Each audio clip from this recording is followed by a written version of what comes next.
Okay, so I bet a lot of you listening have thought about expanding production. Oh, yeah, Maybe even dreamed of seeing your product, worldwide on shelves everywhere. global, It's exciting, right? for sure. But setting up your own manufacturing Yeah, can feel overwhelming, right? it's a lot. Like trying to build a rocket ship in your garage.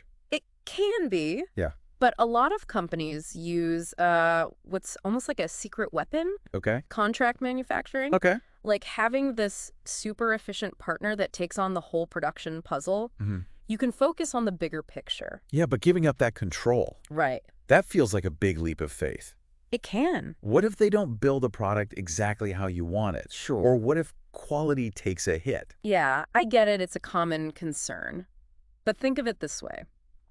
You're not just handing over the keys and hoping for the best. Okay. It's more like bringing in like a specialized contractor to build an addition on your house. Okay, yeah. They're the experts at construction, right? Yeah. But you're still calling the shots on the design Right. and making sure it meets your standards. Okay, that's a helpful analogy. So let's say I'm intrigued by this whole contract manufacturing thing. Sure. How does it actually work? You're partnering with a third-party manufacturer, and they agree to produce goods based on your specific needs. Woohoo.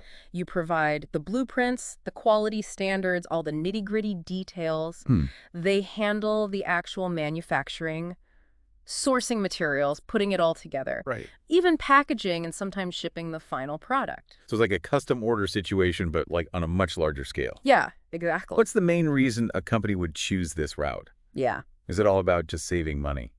Well, cost savings are definitely a major factor, Okay. especially for startups that might not have the capital to invest in factories, equipment. Makes sense. Right. But it's more strategic than that. Like, imagine a tech company. Okay. Their core strength isn't manufacturing, Right. it's innovation. Right. So they offload production, allowing them to pour more resources into developing cutting-edge features and marketing their products brilliantly. So it's about playing to your strengths. Exactly. Focusing on what makes your company unique. Mm-hmm.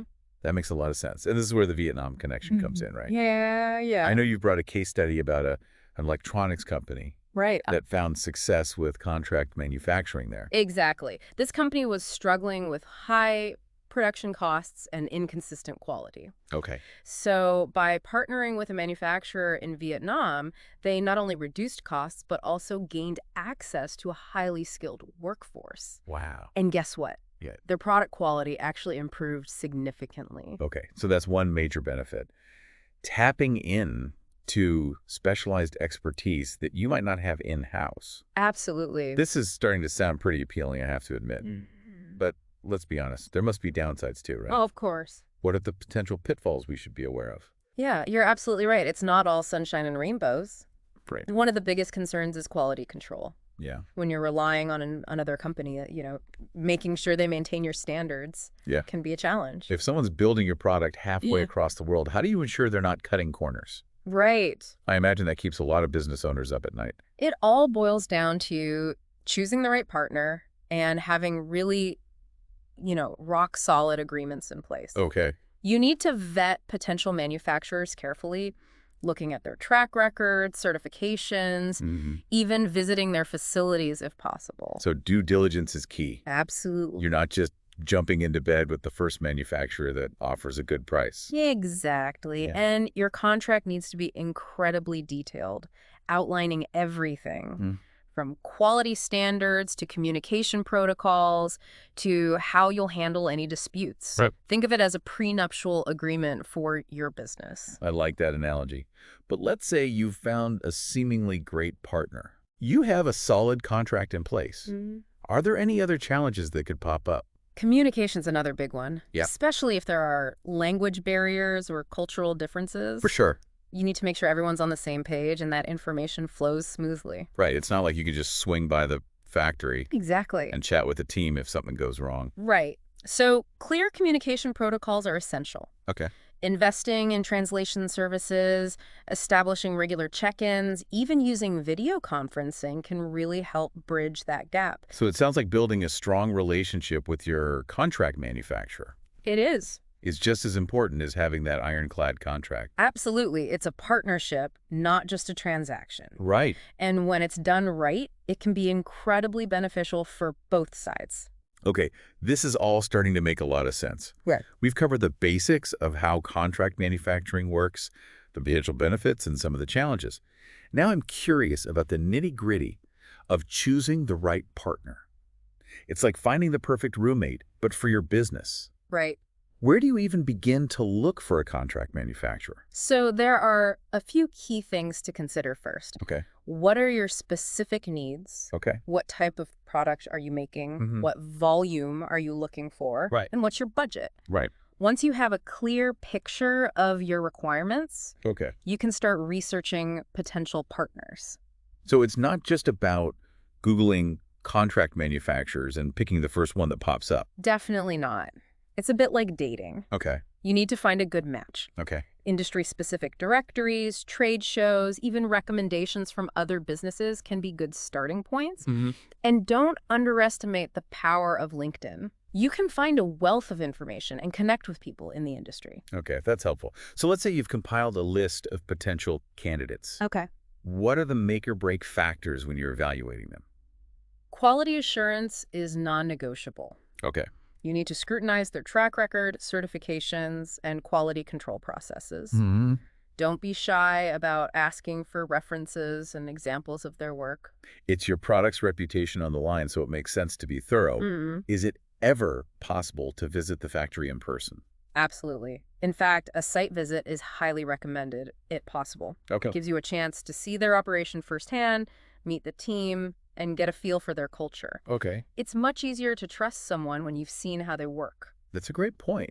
What about costs? I imagine that's a major factor in the decision-making process. Of course, but remember, it's not just about the unit price. Right. You need to factor in everything. Shipping, tariffs, potential currency fluctuations, even the cost of managing the relationship. Right. Sometimes going with the cheapest option can end up costing you more in the long run. So it's a bit like that saying penny wise and pound foolish. Yeah. What about location? Does it matter where the manufacturer is based? Location is a strategic decision. Okay. It impacts everything from lead times and shipping costs to regulations and even cultural compatibility. Okay. You mentioned Vietnam earlier. Right. And it's become a popular choice for contract manufacturing for a few reasons. Yes. Let's dive into that a bit more. What makes Vietnam so attractive for contract manufacturing? Well, it has a young, skilled workforce and competitive labor costs. The government has also been investing heavily in infrastructure and creating a favorable business environment. Okay. And geographically, it's well positioned for accessing key Asian markets. And from what I understand, Vietnam has a strong manufacturing tradition, especially in textiles and electronics. That's right. They've built up a solid ecosystem of suppliers and support services, which can make the whole process smoother. Right. But remember, every location has its pros and cons. Right. You need to weigh factors like political stability, intellectual property protection, and even the risk of natural disasters. Okay, so there's a lot to consider when it comes to choosing the right location. This is starting to feel like a pretty complex decision. It is complex, but don't let that intimidate you. Okay. With careful planning and due diligence, you can find a contract manufacturer that's the perfect fit for your business. And this is where companies like Vietnam Direct Sourcing come in, right? I know they specialize in connecting businesses with manufacturers in Vietnam. Exactly. They act as a matchmaker, Okay. helping you navigate the complexities of sourcing and finding a reputable partner that meets your specific needs. That sounds like a valuable resource, especially for someone who's new to the world of contract manufacturing. It can definitely take some of the guesswork out of the process. Okay. But regardless of whether you use a sourcing company or go it alone, the key is to approach it strategically. Okay, we've covered the what and why of contract manufacturing and how to choose the right partner. Now I'm curious about the bigger picture. Yeah. What are some of the trends shaping the future of this industry? This is where things get really interesting. Okay. We're seeing a convergence of technologies and global trends that are transforming the manufacturing landscape. Like what?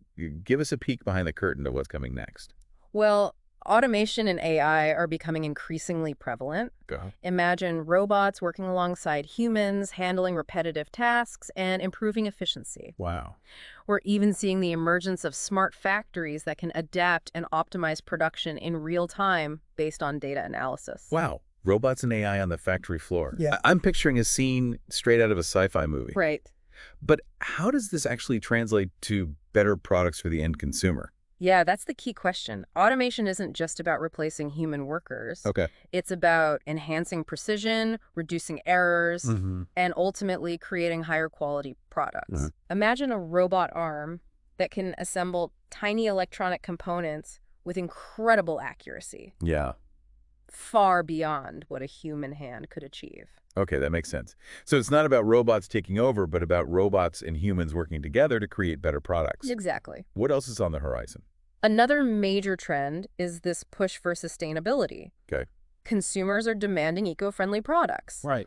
and manufacturers are responding by incorporating green initiatives into their operations. Mm-hmm. We're Mm-hmm. seeing a shift towards using recycled materials, reducing waste, and adopting energy-efficient processes. So contract manufacturers are feeling the pressure to go green, which ultimately benefits everyone. Absolutely. It seems like ethical sourcing is becoming a bigger deal too. It is, yeah. Consumers want to know where their products come from Right. and that they're made ethically. Right. This is putting pressure on contract manufacturers to ensure that their supply chains are transparent and responsible. This all ties back to our earlier discussion about due diligence. Hmm. It's not just about finding a manufacturer that can produce your product at the right price. You need to make sure they align with your values Yeah. and are committed to ethical practices. Exactly. It's about finding a partner who shares your vision for a sustainable and responsible future. Okay, so we've got robots, AI, and a growing emphasis on sustainability. What other trends are shaping the future of contract manufacturing? One more I'd highlight is the focus on supply chain resilience. Right. The pandemic really exposed the vulnerabilities of relying too heavily on a single supplier or region. Right. So we're seeing companies diversify their manufacturing partnerships, spreading production across multiple locations to mitigate risks. So it's like that old saying, don't put all your eggs in one basket. It makes sense to have backup options in case of disruptions. Exactly. It's about building a more robust and adaptable supply chain that can weather unexpected storms. So what does all this mean for someone who's considering contract manufacturing as a strategy for their business? The key takeaway is that contract manufacturing is evolving rapidly. It's no longer just about finding a cheap labor source. Okay. It's about finding a strategic partner who can help you navigate the complexities of a globalized, technology-driven marketplace. It's about staying ahead of the curves Yes. and embracing innovation. Exactly. And by tapping into the power of contract manufacturing, businesses can unlock incredible potential for growth, efficiency, and even sustainability. This has been an incredibly insightful deep dive into contract manufacturing. My pleasure. For our listener who is considering contract manufacturing, what final thought would you leave them with? Do your research, choose your partners wisely, and embrace the future of manufacturing. It's an exciting time to be in this industry, and with the right approach, contract manufacturing can be a game changer for your business. Excellent advice. And remember, if you're thinking about exploring contract manufacturing in Vietnam direct sourcing is a great resource to help you navigate the journey. Thanks for joining us on this deep dive into the world of contract manufacturing. Until next time.